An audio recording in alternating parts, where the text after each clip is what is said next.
So we'll try that again. So here we are.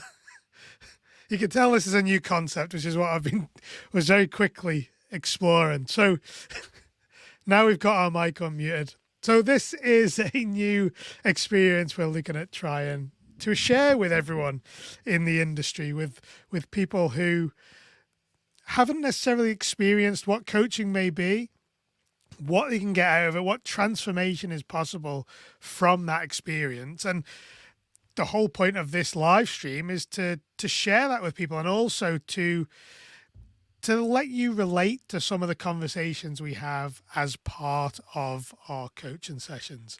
Now, this is something I want to do a lot more of. So it's, up to 90 minutes, full blown coaching session, giving you, it's completely complimentary as well. It's free.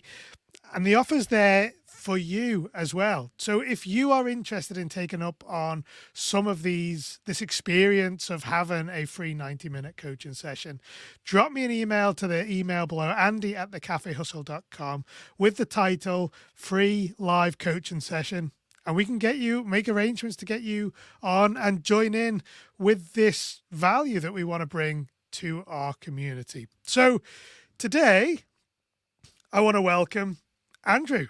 Welcome, Andrew. Thank you for coming on and taking part in this coaching session. Good morning, Andy. Thank you for having me. I will say I'm a little bit nervous, but definitely looking for ways to continue to get better and develop. So wanted to take the opportunity and spend some time with you, and hopefully share my story, and hopefully someone can take away, have a similar journey as I did, or take something away from here as well. Yeah. And hopefully that is what we will deliver for you today. Now, talking about, you know, the challenges, and I know we have had a little bit of exchange before the session, and we're Mhm. going to look at how we can grow or become more authentic leaders. But before we really get into that, I want to just be clear, and I want you to just confirm some of these statements so you understand this is a completely free, completely complimentary gift to you, and you're under no obligation to become a paid client of mine off the back of it. That's correct, yeah? That is absolutely correct. And you are aware that we are recording this and we're also broadcasting this to LinkedIn, Facebook, and YouTube, and that anyone who has access to those platforms could potentially join us and listen in to these sessions. And that, this may be used as a podcast as well in the near future. Do you understand that? And are you happy to carry Absolutely. on that basis? Fantastic. And do you give me permission to be your coach for this session? And before you answer to that, what that may include is that we ask you, or I ask you, some challenges or some questions that may challenge you on a deep level. Are you comfortable with that? Yes. Fantastic. Now, just so you know, this is me talking to you direct to camera, Mhm. but I've got my iPad below me where I'll be taking notes. I've got a transcript to the right of me here where I'll be, I can see exactly what you're saying. So just so you know, when I'm maybe not looking directly at you, I'm still invested fully in what we're doing here, and everything that I'm doing is in the service of you. So just wanted to make sure that was clear. But first and foremost, let's get into it now. Just tell us a little bit about yourself, where you're working now, your role, and some of your background. Absolutely. So, and I will also say as well, there may be points in time where I will be taking notes as well. So there will be areas where you may be discussing or sharing, and I may be looking away from the screen, but taking notes as well. Absolutely. Yeah. But a little bit about my background. So I've been in hotel food and beverage operations for 15 years. So I'm currently in a supervisor role at Sea Island, a resort in South Georgia. But during my career, I've worked in different hotel brands such as Marriott, Westin, Sheraton, Renaissance. Food and hotels and hospitality has been a passion of mine, and one I enjoy being able to continue to get better at. use my skills to help coach and teach and support others. So it's in that same vein where I want to make sure that I am being at my best to be able to pour into others. Also, in the past year or so, having a chance to learn, see others who have inspired me, who have gone on to write columns and create content and encourage others to be in this field and develop based on their story, is something that I wanted to now play a more active role in. Oftentimes in this industry, it's very easy to feel like, well, what value can I bring to the conversation? What expertise do I have to share? And what I realized in this past year or so is that it's not only does everyone have something to share and a value to relate to others, but also in COVID, where we saw a lot of people leave our industry because of the challenges, because of some of the stresses that you encounter. I've taken more a role of trying to be an advocate for others to be in this industry because it's done so much for me. It's done so much for the people I've met, the experiences I've had. So I want to take now, be more of an active role of helping to guide people to encourage in this industry. And from our our conversation, we wanted to explore being an authentic leader. Mhm. Tell me a little bit more about what it is you're trying to achieve, or what's your vision for yourself as a leader in the role you're in now. So my vision of my role as a leader at my current role in Sea Island, to be someone where one of my strengths is I have an analytical style of leadership. Let's find the problem, let's fix the problem, let's take the emotion out of it. However, the drawback is with that style of leadership, if you have team members that may be a little bit more high emotion, and you're trying to lead and guide and coach them, oftentimes it comes from a place of, are you doing this to help me, or is it just to check items off the box?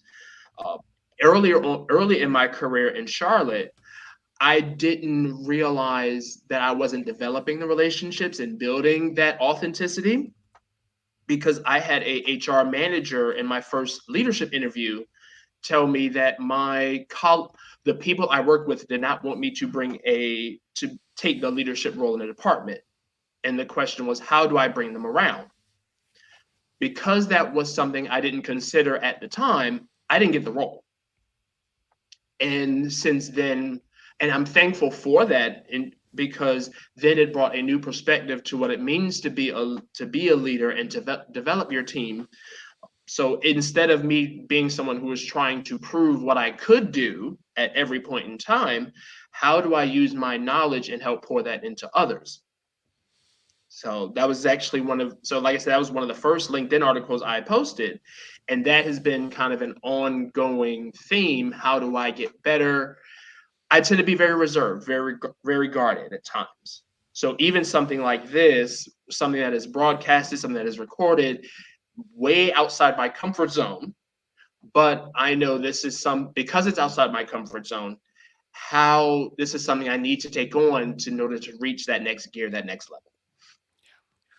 And when we talk about you being guarded, where what limitations do you think that places on? Like, what issue, what challenge have you identified because of that approach to leadership? Or So the way you step into leadership in a way that you don't feel like you can be Andrew. well, it's more and it's a couple of factors. My style does tend to be a little bit more reserved, guarded, formal. So the trend I have seen, especially as I've gone through different properties, I've had team members that come to me and say, I didn't feel how we were going to mesh and what the direction you were coming from. But as I got to know you and got to work alongside you, I began to appreciate what you bring and how you lead and some of the energy that you bring. So I understand that with my style, a lot of that building that relationships and building that trust tends to be slower building. And in some situations, I understand that farther down the line, though some of those conversations and some of that movement between maybe uncertainty and that trust have to happen faster in order to get results and things done. Hopefully I answered And your question. yeah, that approach to being, very formal when it comes to working with the people you're leading. Mhm. Where has that come from? It is part of it was my initial desire. So being in food and beverage, my initial desire was to get into the luxury tier. So having a perception of having that style, having that imagery to get into the luxury tier. Also, some of that is I'm a natural introvert as well. So it is a level of I'm usually not one to naturally say things or just naturally outgoing. Mhm. One of the things I appreciate about hospitality is being able to you have to push yourself. And there is the level of in a leadership role. I've also had situations where we've had some challenges, we've had some movement, and my role has been I need to set the tone. I need to keep my cool. I need to, if the staff sees me getting upset or unorganized or flustered, then that leads into the entire team. So oftentimes it's whatever I am feeling or whatever has gone on, I have to project a sense of steadiness to my team. Which is it's an important approach for people to lead from. But I want to try and get into. So let's Mhm, take a look at the luxury element. You mhm. know, what is it from your perspective? What are they looking for in a leader? When we're looking at luxury, the luxury arm of hospitality. It is attention to detail. It is that authentic, natural, organic service that guests are looking for. There is the level of it's the word that comes to mind is craftsmanship. So someone is a true professional at any and everything that they do. The other word that comes to mind is intentionality. Yeah. Now I want to pick up on something you've said there. Hmm. In that, I think the words you used were a natural, organic style of guest experience. Hmm. And you used the word authentic in there as well. But earlier on in the conversation, you told me that you're more formal, more Hmm. reserved, more step back. Where do you find the alignment between that? Because you told me your goal was to get into the hospitality, that Hmm. tier of hospitality.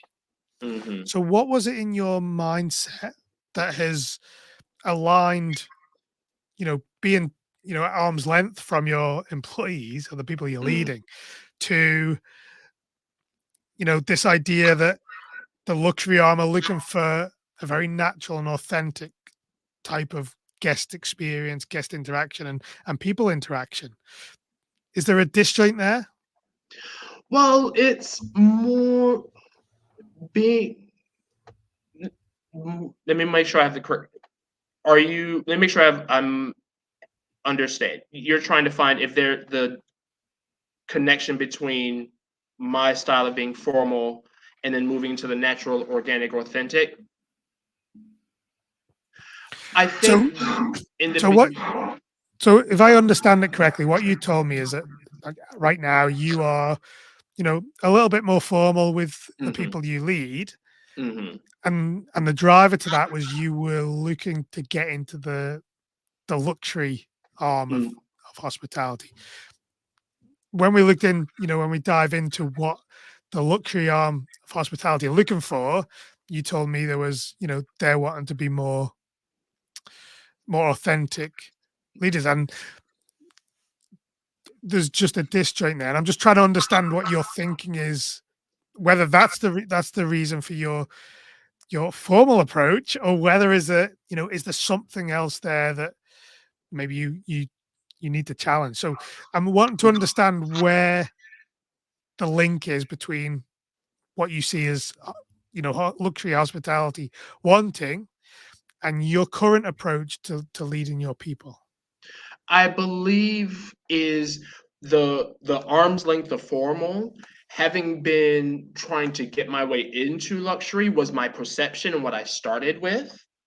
And as I came to Sea Island and engaging with our team members, engaging with our members, understanding that there is a professionalism, but it's more authentic because you're building relationships with guests and team members who have been there a Mhm. long time.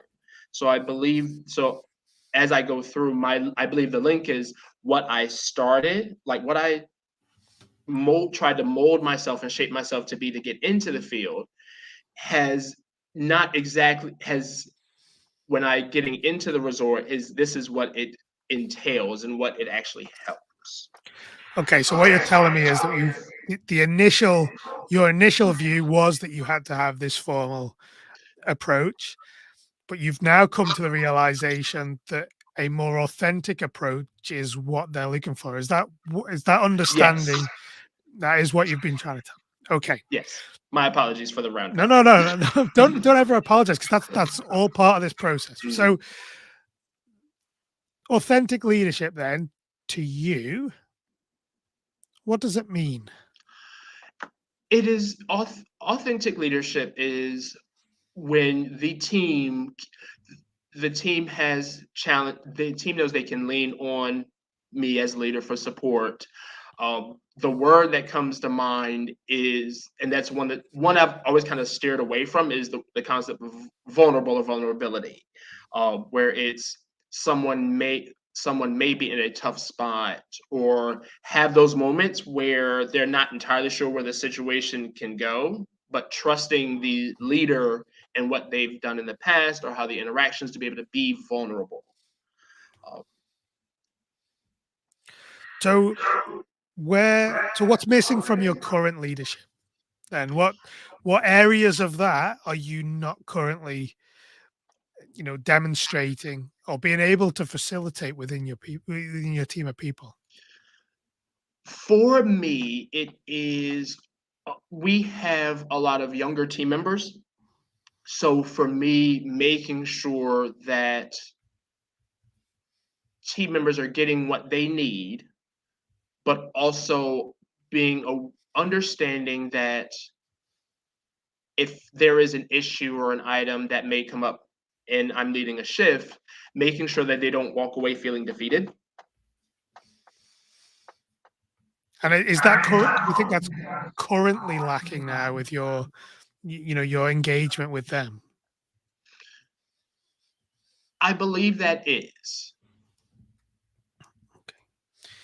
Now, on the subject of your team members getting what they need, Mhm. generally, and also, from, at the end of a shift, how could you how could you find out whether they are or they are not getting what they need from you as a leader? Mhm. Well, there was one situation that comes to mind where I actually had an interaction with a team member, and one of my colleagues, one of my fellow leaders, came to me and said, "This is what I've learned. This is what occurred. This is what the feedback the team member had gotten from the interaction that you had with them." And there was another team member where after that interaction, I actually circled back to them to to repair the relationship and make sure that they understood. This team member thought I was coming down on them because of my initial approach, and having to go back, and not having to go back, but wanting to go back into them, let them know that wasn't what my intent was, that I didn't handle it as well as I could have, um, and make sure to repair that relationship the following day. So if that's something that you are doing already, is that do you need to is it something you need to work on more? I Or believe are you actually doing enough already to give your people what they need? I believe so, because I believe that's something I need to work on and continue to work on, because you want to get to a place where you're not putting out fires rather than preventing them from starting in the first place. Yeah. And so give me an example then, without any specifics, but give me an example of where you've had to deal with a fire, so to speak, that would have been prevented had you been more proactive with the relationships with your people. Have you got examples of that sort of situation? With the relationship. So I think of,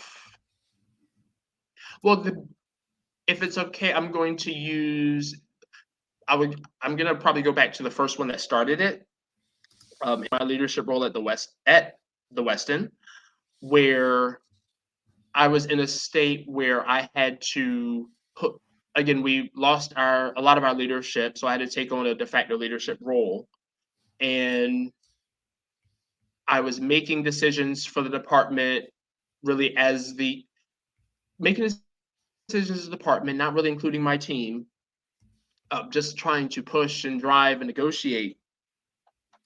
And again, it came to the situation where I went to officially apply and go for the leadership role, thinking, well, I've done this, I've done that, this is what I've done during the absence while they were looking for someone, and then have HR come to me and say, well, your teammates don't want you to get this role. How do you bring them around? How do you develop the relationships? So that way they would see you as a natural leader for the department. And I don't remember what my answer was, but I left and I'm like, yeah, I didn't get that right. But I think, but also the unique part about it was I had to go back to that department and still make sure the trains were running on time, make sure the team was getting what they need, having known that I was not as supported in that role as I thought. So that's been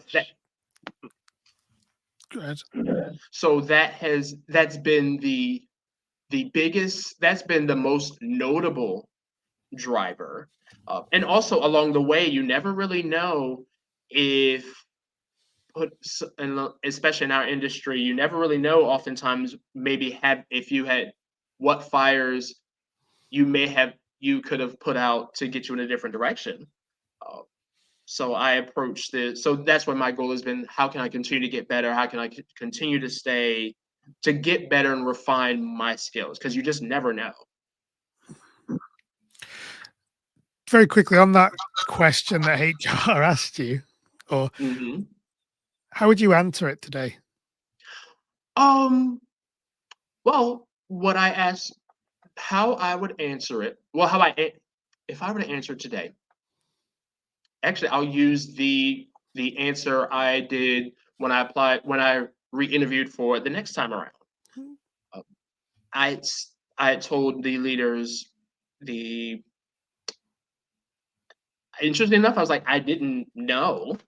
I did not go to my team members because I wanted to give an honest response and honest feedback.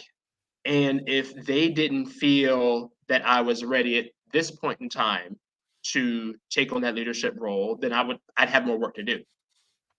And I just, in essence, kind of left the situation in someone else's hands who I did not really know what the outcome or their feedback was going to be. But I also felt that me not trying to lean on them or the impression I was going to lean on them, if I did the work, if I did what I was supposed to, building the relationships, then that would work to my favor. Okay. I want to take us back now then to, okay, let me try a totally different question. Okay. In the lens of authenticity, who is Andrew Hopson? Let's sum it up for us. Who are you as a person? That's a As a tough. leader? As a leader, I enjoy what I do. I enjoy getting better at what I do. I enjoy helping other people succeed in what they do and what they want to accomplish. Okay. What else?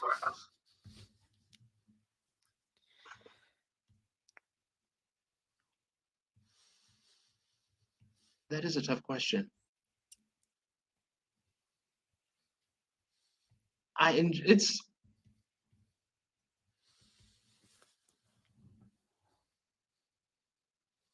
yeah, that is a tough question.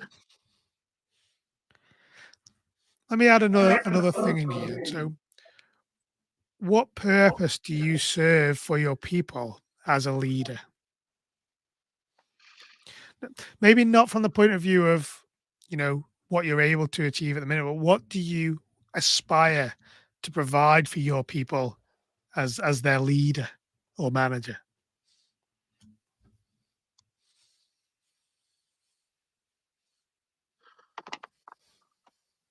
I aspire to provide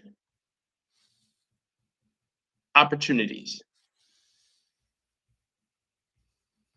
knowledge,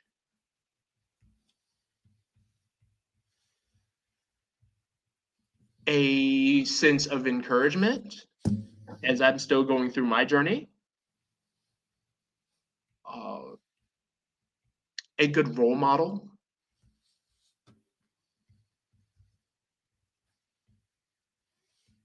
because I have had really good I've had good leaders who have helped develop me and I still talk to along the way. Um, so I am someone who through them, because of what they've given to me, would want to make sure that other people have have gotten I can give others what others have given me. Yeah. And that'll lead me on to my next question. But before that, what I'm trying to get to here is I'm trying to unpick the beliefs and the values that you as a person bring uniquely and authentically to your leadership role. And that's essentially where I'm trying to go with this is who are you? Who are you as a person? What makes you Andrew? What drives that personality of yours that you can bring authentically as a leader? And what you're telling me there is that obviously you enjoy what you do, which is great.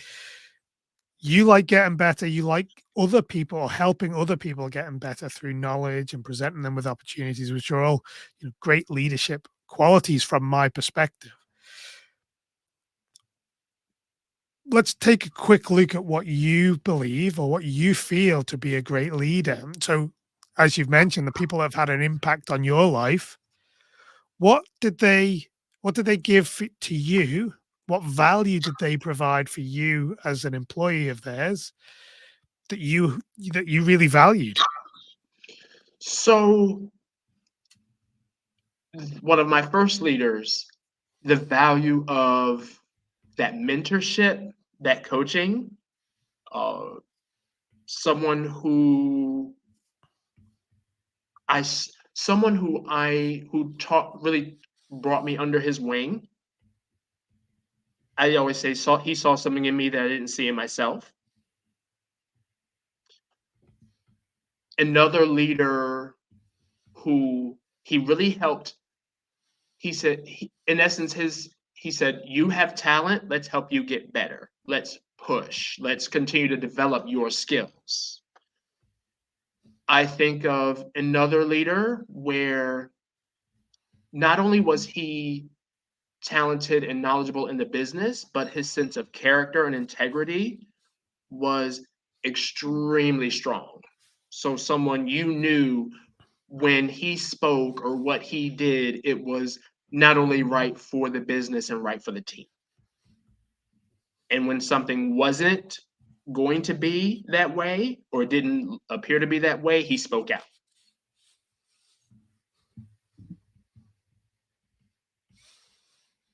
What else? I think of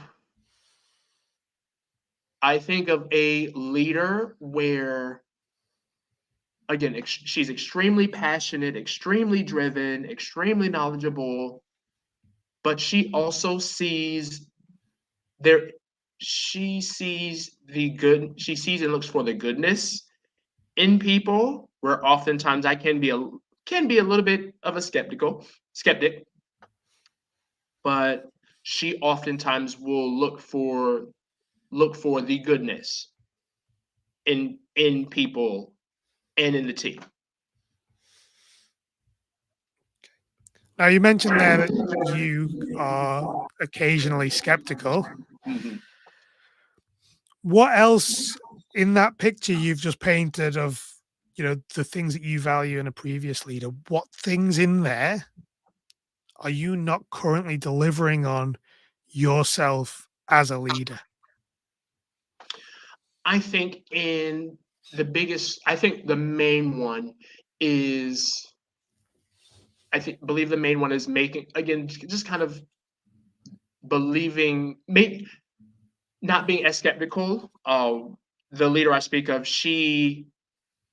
how can we build a team? How can we develop the team? If something is not going, and how can we bring them back? Rather it being a situation where it's okay, they just don't fit, or we need to find another home for them. Uh, so that is an item where I want to, working with her and some of the conversations we've had, it's okay, I need to, this is something I know I have to improve on as well. It, it's very much sounds like she is people focused and is there to, support people. One thing you did say is that they allowed you to see something in yourself that you didn't necessarily see. How did that come about? How did that realization come about for you? What did they do that helped you come to that realization? Well, and in that situation, I'm not in I'm not entirely sure. It started as I was working in the kitchen, and it was just one of those items where I would be the one going into this different department for different items. There were certain things that in the kitchen that we did, I just naturally gravitated to. So in essence, I ended up being the one who was mainly communicating with the leader in this department. And then it just turned into me coming in and out the department most and having the most interactions, to him bringing me into his department. And then he just really kind of learning with me, working with me. Um, because before I worked directly under him, I kind of had a different pathway in mind. And it was something I never really considered until I had a chance to really work one-on-one time and spending more time with him in his department. Like I never really considered the route that I had taken if I hadn't had a chance to work with him. Mhm. And what did he do to allow you to get to that realization? I think it was mainly that mentorship aspect. So different meetings with vendors and department of hotel leaders that we had in certain operations. He took me on, being able to kind of get that hands-on experience uh, throughout the department in different aspects, and help me help me develop. Okay. So, given the picture we've painted here of, those previous leaders, is there anything that they could have done better? So, you've got this good leader that's you really value and you really respect. Is there anything they could have done for you personally that would have made them a really great leader for you? Well, interestingly enough, the one I think of, who the one who is people focused, I think the common thread. Feel the common thread is in a lot of the great leaders I've had, is that spending that time and developing in that coaching, because that's something I've I know how it's important to me. So I think in some of the leaders, a lot of the great leaders, and a lot of them I've listed, there's been that coaching, that mentorship, that walk. So there are a few where I would have probably preferred that a little bit more, because the challenges with my journey, I've been in places where in this industry, there can be a rapid turnover of leadership, especially in different positions. So I've been in one position, we've had a leadership, in essence, my direct leader. One position I've taken, I've had my direct leader turn over or get a new person about 2 to 3 different times during my tenure. So then it becomes a I know part of that guardedness is, well, are you going to be here to have that walk with me in a year or so? Uh, that's a new person I'm going to have to adapt to and learn from. And how do I trust someone and be vulnerable with someone who I'm not entirely sure is going to be here to help me in that pathway? And what would have helped you in that case then? What would have reassured you in terms of your longer term development and mentorship? What could what else could have been done to help you? I think having I the best item I can think of is just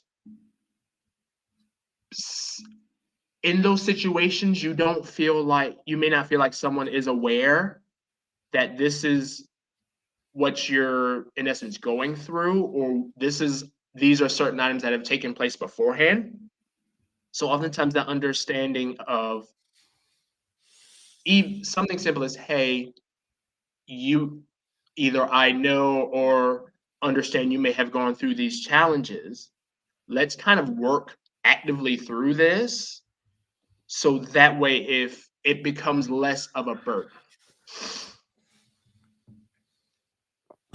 And what would that have done for you? I think the biggest thing is just the acknowledgement of, hey, certain items or certain challenges have occurred. Because oftentimes, if sometimes things can go without being said or just kind of papered over and glossed over, where oftentimes it's not necessarily something of physical or tangible value has to be given. Oftentimes it's I see you, I hear you, I have an idea of what you have, some of the challenges you may have encountered. Okie dokie. So taking a look now then, so we've had a look at who or had a dig into who you are as a leader, bringing that personal element, that authentic element. But then we've also taken a look at what additional needs there are, Mm. you know, the the traits of great leaders for you, but also what more they could have done. On the subject of those elements we've just been speaking about what more could have been done, how could those how could those leaders at the time, what could they have done to have met those needs for you?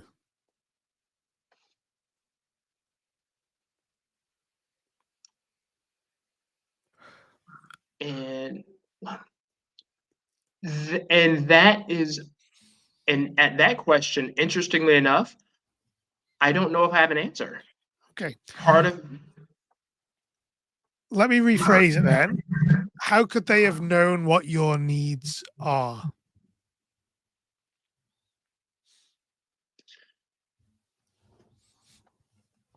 the only way they would have known is if I was able to, if I told them, this is what I need, this is what I'm not getting.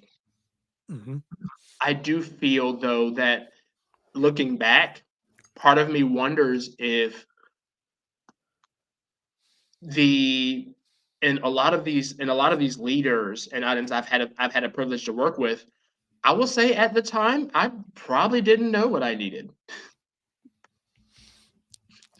It's Yeah, always one of the ones that's it's a valid point of view. So let's flip it then. Let's take mhm. a look from a leadership perspective. You're leading someone. How can you how can you find out what it is they need, or at least they are immediately aware of what they need?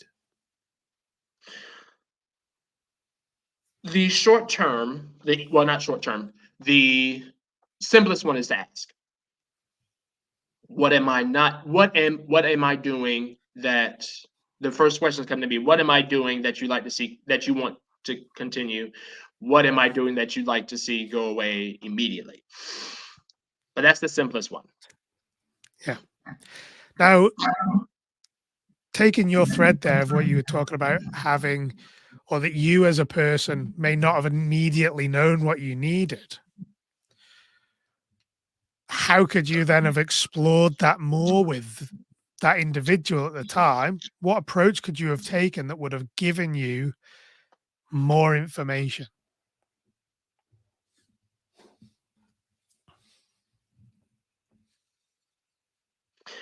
What approach would I have taken? Oh, it seems it's one of those, it seems simple now, but it's almost like it's asking, communicating. Um,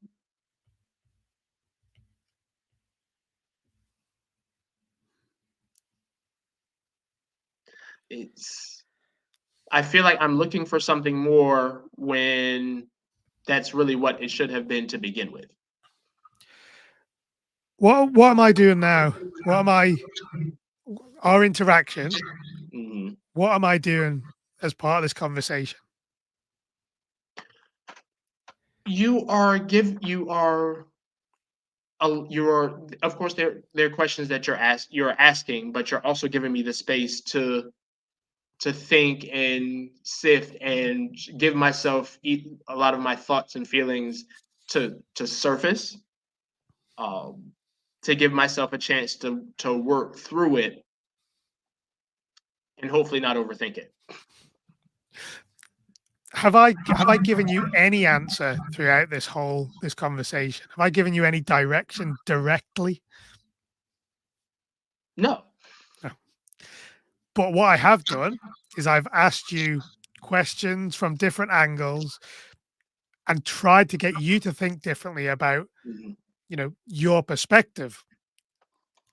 Is that something that you think may work for someone, an employee that you are leading, to help them understand what it is that they're truly needing? Yes. So we're talking about curiosity. We're talking about that coaching and mentoring. And, from a traditional sense, coaching is all about doing what we're doing now is guiding people or allowing them to explore different perspectives and challenge their thinking and challenge their assumptions so that they come to the realization that, is truly going on in their mind and what's underpinning everything. And, as a leader, we're not purely a coach, we're that blended coach, mentor, leader that people naturally in today's workforce need. What I'm saying is that our job as leaders is to help people to explore deeper, the things that are limiting them beyond that, that is preventing them from taking that next step. So let's go back to that question. What could you do to help them understand what it is they truly need? Give me a second. I'm writing here. Absolutely.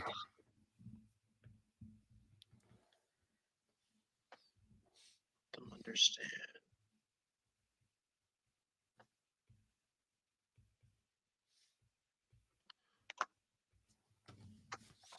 Um,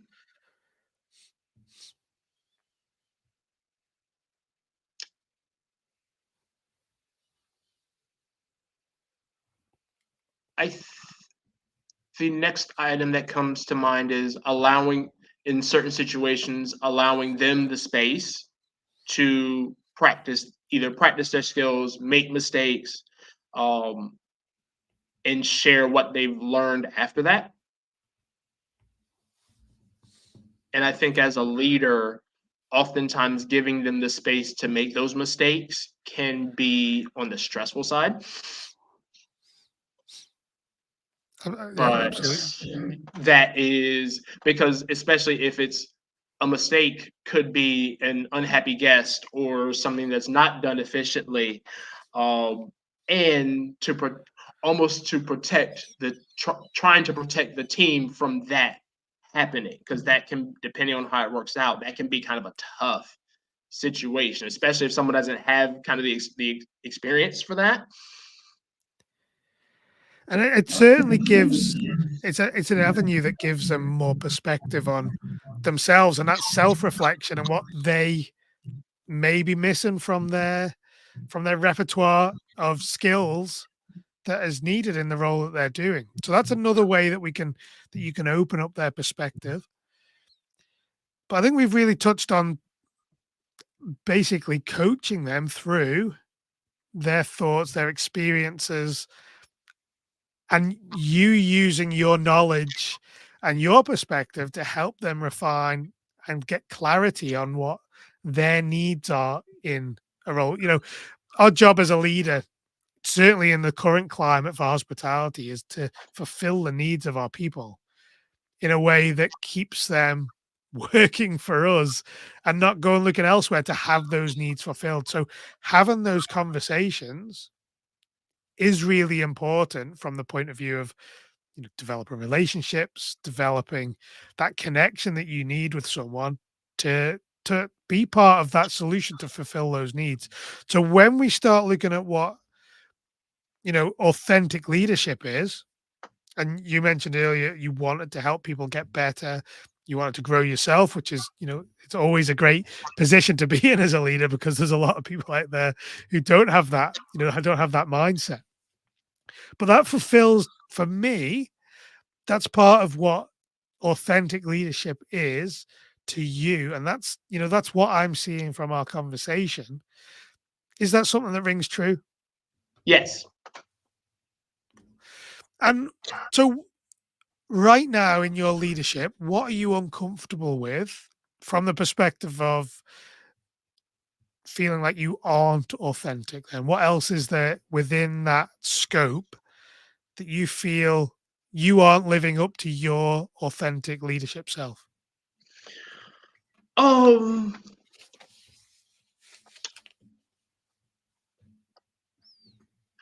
I feel like in as a leader, there are certain areas where you do have to have a level of vulnerability with the staff, a level of openness, and that's usually with my style. That has been something that I have struggled with because it's in oftentimes in our industry, working it when you're working up the ladder, vulnerable is often something that you never really want to be. Why? Um, because vulnerable oftentimes has a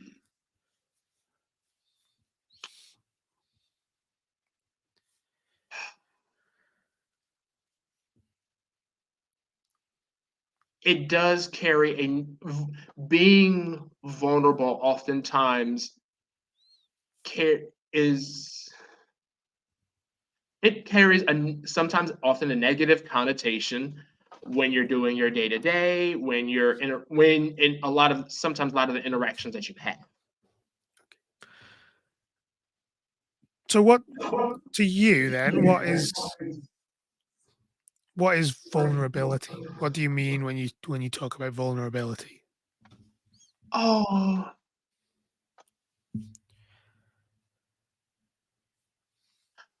oftentimes it's allowing my perspective has been allowing someone to see those emotions.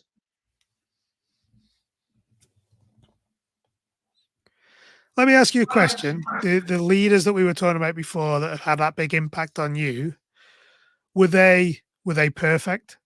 Were they infallible? Did they ever not make any mistakes? No, they were not. Did they ever try to hide when they'd made a mistake? No. No. And how would you feel if they were, where's the, how would you have felt had they tried to look like they're perfect or look like they are not able to make mistakes or couldn't handle a situation? What impact would that have on you as someone in their team?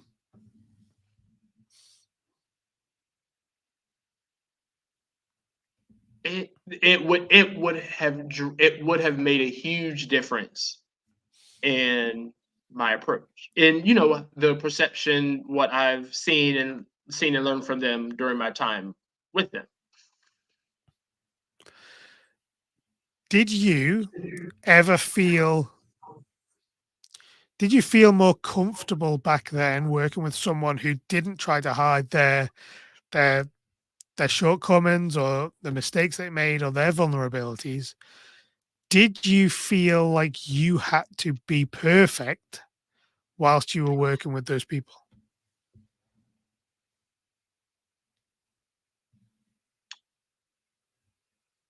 No, I did not. However, a lot of my early, like for when I look back into my early leaders and a lot of the good mentors I had, what I noticed was, even when if a mistake was made, it was more of the, okay, we didn't get this right, let's fix it, move on.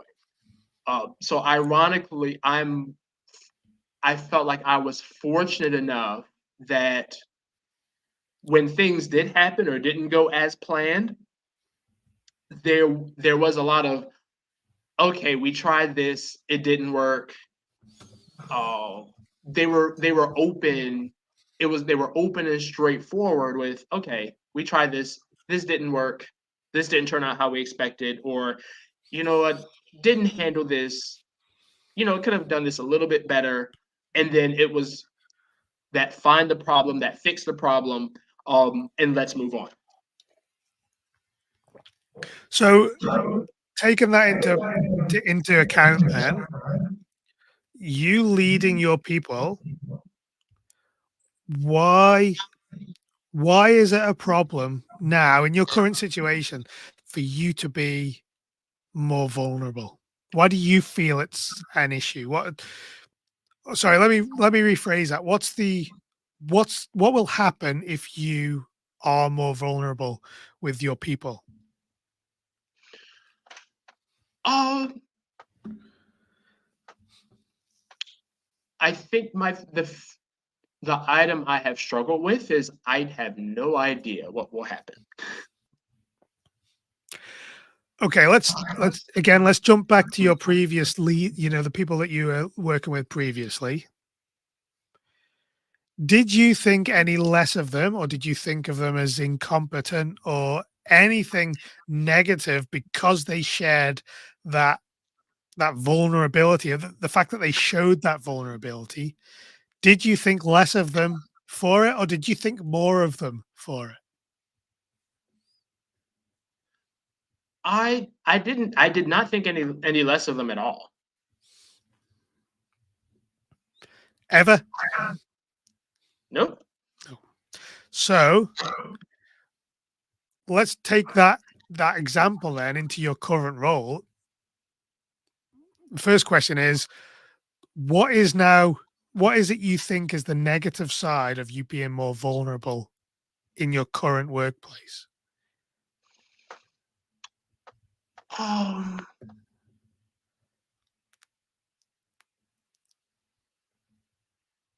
there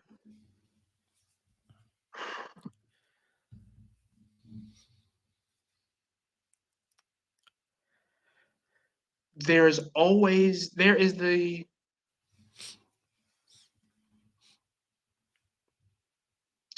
there's always the level there's the lingering thoughts of, I didn't get this right, made a mistake. Um, you will the team, if if the situation occurs again, does does my team think I am able to learn from it or feel confident that I can get it right the next time? Okay.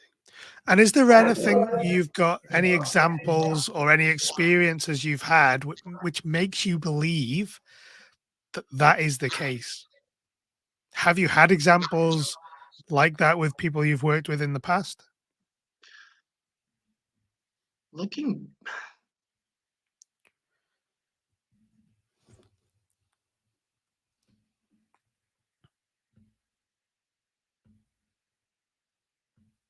mm,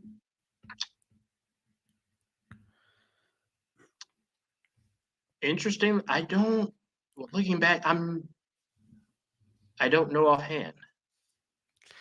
So you can't refer to a specific example, or even if it's something in your life where you can link back specifically and say, I can't show vulnerability because this has happened to me in the past. Is there anything like that that you can link it to? Well, it's more of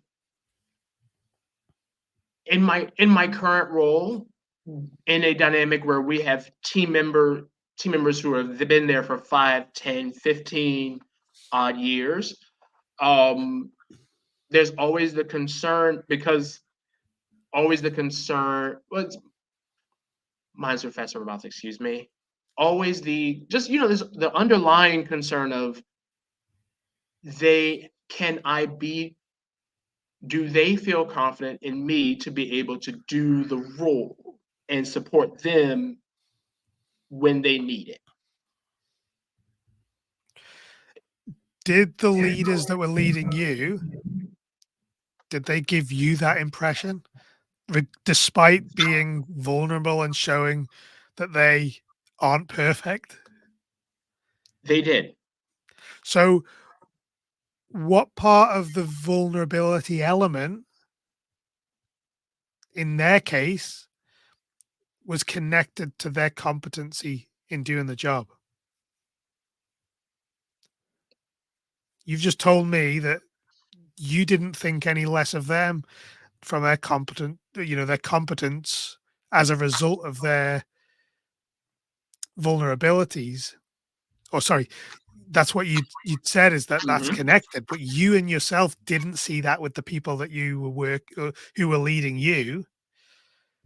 So why can the same not be why can the same not be the same for you with the people that you're leading? Why is there part of you that believes this, but actually your experience you've had doesn't show the same connection? I think of I the main thing that comes to mind is having those working under really a lot of great cross section of leaders, and as someone who is trying to model them, it's almost like oh, I'm not there yet, or oh, I still have more to go. And having had those experiences, it's like, oh, what do I have this is do I have the same leeway or grace because I'm not as good as them?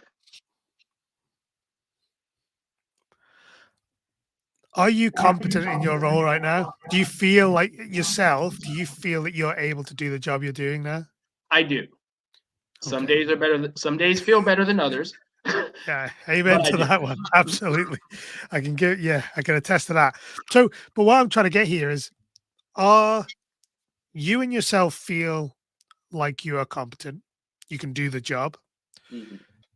You're concerned that others may feel like you aren't competent Mhm. if you show that vulnerability.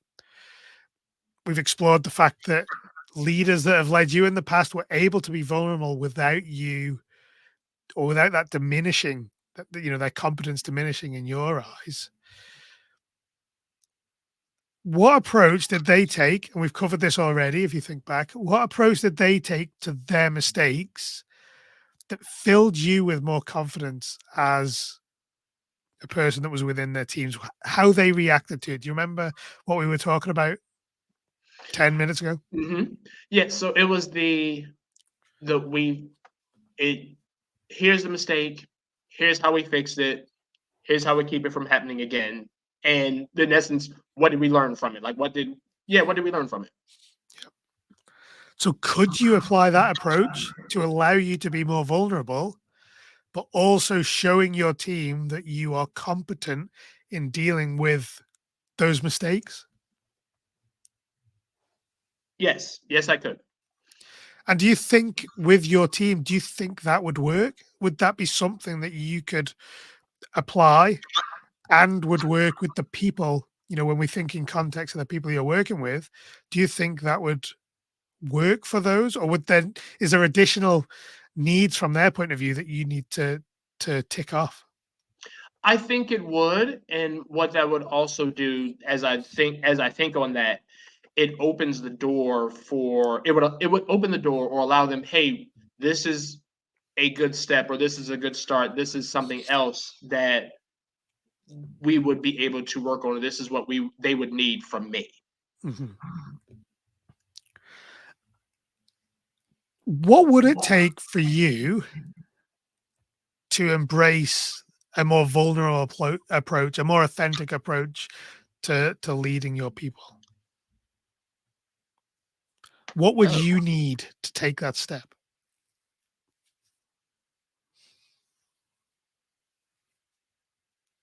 what I would need. I would it what I would oh yee. Ah,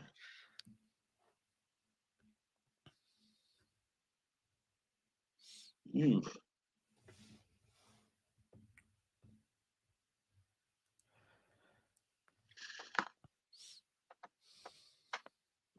I think the biggest one is that space to simply get the space to be vulnerable. It's okay. It's you. Yeah, I think that's the biggest thing. Do you as a leader allow your people to make mistakes and to be vulnerable themselves, or do they know that they can be vulnerable themselves? I don't believe that I have done an effective job in giving them that space. Okay.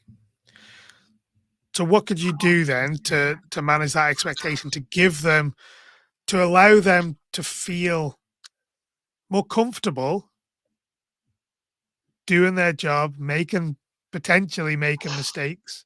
What can you do to meet that need of theirs to feel comfortable? So just making sure that having those, even something as simple as having those kind of those pulse checks throughout either the day or at a certain point in times, uh, just creating that space to have that breather, have those questions and items. So that's the biggest thing. So because it's very and get avoid the situations when you're coming to someone only when something is wrong Mm. or when something is or maybe not wrong but something to address. Yeah. So what we need to, what you're talking about there is creating an environment where people understand that mistakes are, it's part of the process. Do some of your people occasionally from time to time make mistakes or get something wrong? Does that happen? Yes. It does.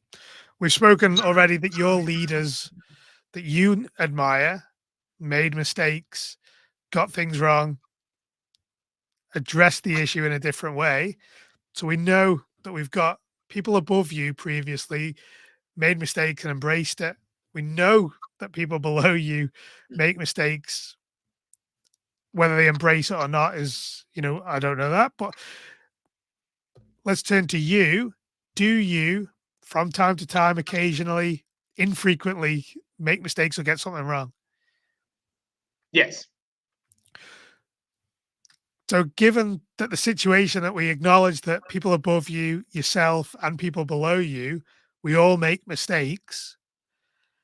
Why can we not all acknowledge that and embrace it and take that approach that your previous leaders had into your team now and create an environment where we all know that everyone makes mistakes, but we create that microculture that we deal with it and we accept that we as a team will forge that way forward. Is that something that you can do with your team?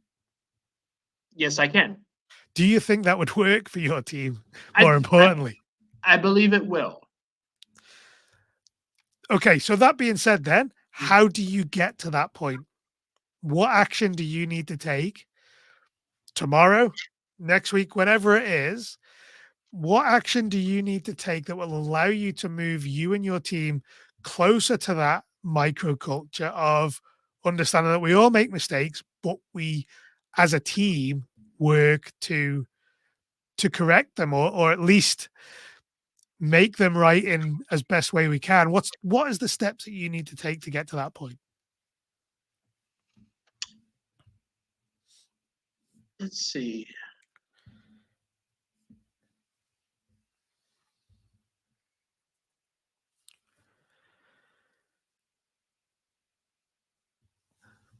Hmm. I would say the biggest thing is just the first item is re- my initial reaction getting to the team individually. So giving them that space individually to then share their concerns before bringing it as a group. Because because then thinking on top of that, oftentimes when you even meeting with people separately, there will be certain themes, consistent themes that will come up. Hmm. Yeah, And absolutely. then when you end up addressing the group, then using those themes, no one feels like they're being singled out over a specific comment. How will your team know what your approach is to dealing with their mistakes? What can you do to let them know that you're not gonna, write them up for the first mistake they make? How can your team understand how Andrew is going to deal with them making a mistake?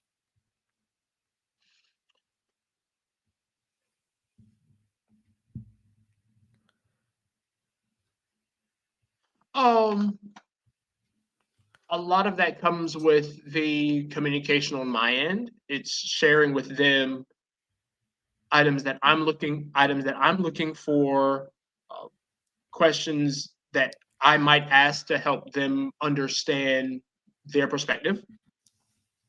So that way, if they know how I think or what I am looking for, how I approach problems, then they're not when I engage with them engage with them, they know where I'm coming from rather than being uncertain. So what you're saying is that you are communicating how you deal with their mistakes. Is that what you're saying? Yes. Yeah. So they start to build this picture that although we expect these standards, we all accept that we all make mistakes, and that becomes part of that culture and the thing that you're developing with your people that you're leading. We all know that although our standards are here, yes, at times things go wrong. We're human. They may slip below those standards, but we approach them together to get them back up above either equally to or above our standards. Hmm. And is that something that you could do with your people to allow them to see that perspective? Yes. And so how would it look like then? What would your first step be? What would the first action be for you to now, if you want to communicate this to your people, that this is your approach, your new approach to dealing with their vulnerabilities? What would your first step be? Whether this afternoon, tomorrow, what would you do? Um, sh- the first thought would be the first not thought reaction would be to share with them and the experience that I've had here, because then sharing, so that way it's not sharing with them that it's not just out of random or this um, new procedure that came out of nowhere. This is what I've learned. This is what I've taken away. This is where I have fallen short, and this is where I believe we can forge a new chapter. And what does it tell them? What sort of environment does it create then for them? What's their approach then going to be, or their thoughts around making mistakes going to be after that conversation happens?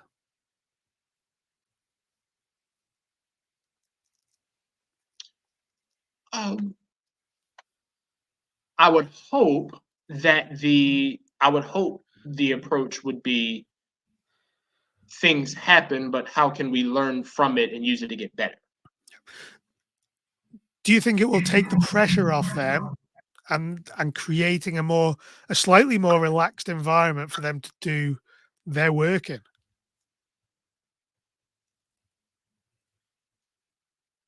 I think so. So if they're feeling more relaxed, obviously the knock on to that is, they're going to be better and they're interacting with the guests, which is great.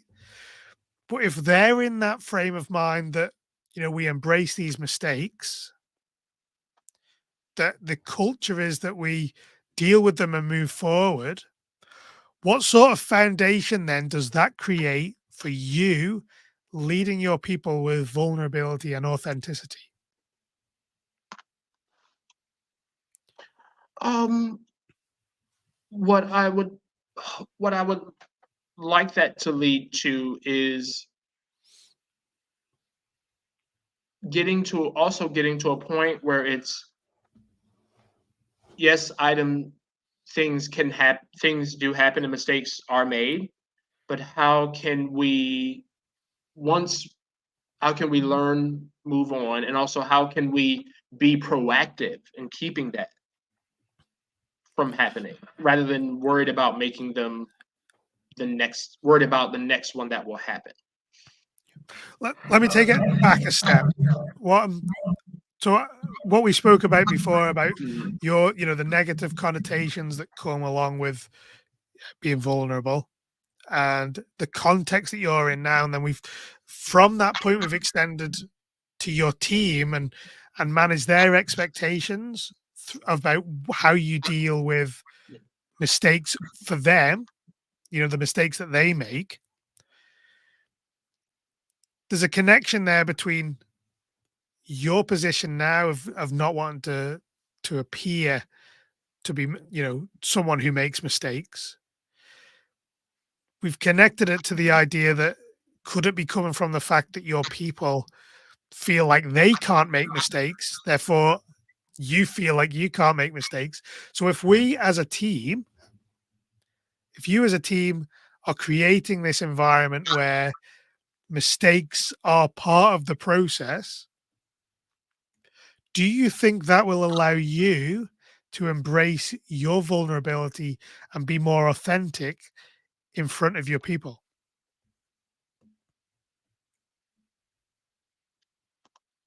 I believe so. It You will think it not will? be easy. It will not be easy, But it won't be easy, but I believe in the long run it'll be better. So we've got this framework now. If you are going to be able to create a more positive approach with your team to any mistakes and dealing with them, do you think that will allow you to get to that point, say within the next 60 days, to be more comfortable being yourself as a leader? Yes. And I think moving forward from this point, I think we agree, or let's look at what actions you can take this week. And we've touched on it just to round them out and sum them up. You've spoken about speaking to your people individually and as a group. Just out of interest, how often are you meeting with your people individually? Typically when I'm meeting, usually it has been a while since we've had some staff changes. It's been a while since I've had formal sit downs. Oftentimes it's usually kind of those coaching in the moments as updates and items come up. It's been more on the informal side. Mhm. Uh, yeah, more needs based or information based or updates based rather than that sit down. What do you where how are you feeling? What do you need? So obviously that's something that is helpful when you're communicating with people. So let's turn to actually what you're going to do now. So what actions are you committing to taking off the back of our conversation that will allow you to move closer to becoming a more authentic leader for your people? Okay, so again, the first measurable goal, the first item is meeting as we're coming through the end of the year, meeting with each of my team members one on one by the end of the year to then set the tone for how 2024 is going to go. So meet with them, hear their thoughts, and to really again set the tone and set the framework for the new year. Mhm. What else have we got? Oh, well, interestingly enough, we just had we take ours, of course, properties and areas have a yearly team member feedback survey. So interestingly enough, we are expecting the results to come out in January. So my initial not basis, but feel that having the chance to meet with them individually before our results come out will be a nice dovetail to this is what you've shared, this is what you've shared with me, this is what you've shared across the board, and then this is how one in essence will reinforce the other. And this is what you've shared, this is your results showed up, what you've said showed up in the results survey, then we can work towards this. Or this is what you have, this is some of the needs, how evolved or added based in, and this is how we can adjust based on there. Okay. And tying back into the idea of being vulnerable and making mistakes, what did we have? What did we discuss around that that can help you be more vulnerable yourself? Sharing with them maybe a little bit more about how I communicate, what I'm looking for in some of those coaching based situations. Here are my concerns. And even items that I'm worried about in the sense of so a team member can see, hey, this is what I'm keeping my eyes on. This is what I'm not quite sure about, and giving them the opportunity to either adjust or go, this is why I feel the idea or suggestion or item they have could work. Fantastic. Now, on a scale of 1 to 10, how let's take it back to the very start of the conversation. On a Mhm. scale of 1 to 10, how comfortable were you at addressing or becoming more vulnerable with your people? I would probably say closer to, it feels like a 5 or a 6. Okay. Still keeping it, because again, my still keeping it kind of work based and professional based. Um, so yes, before it definitely around that, on a scale of 1 to 10, definitely around that 5 or 6. Okay. And now after our conversation and having that roadmap to where you want to be or where you can go, on that scale of 1 to 10, where do you feel that you fit now in terms of having that confidence to be more vulnerable with your team? I would say closer to an 8. And I will say the biggest driver is being able to come to the having this feel, instead of feeling like I can't be vulnerable because did not feel as good as the leaders. I've I didn't feel I was as good as the leaders who have helped inspire me to get better and take that mindset, instead taking the approach of I can't, because I've had good models. And if you had that confidence, would that take you to that 10? I think it would. You think it would? Yeah. Okay. Listen, Andrew, I'm going to drop you down below. Don't leave just yet because we'll have Mhm. a chat very quickly afterwards. So I'll drop you down. But is there anything else that you want to add to the conversation or something that we could explore again in the future after this conversation?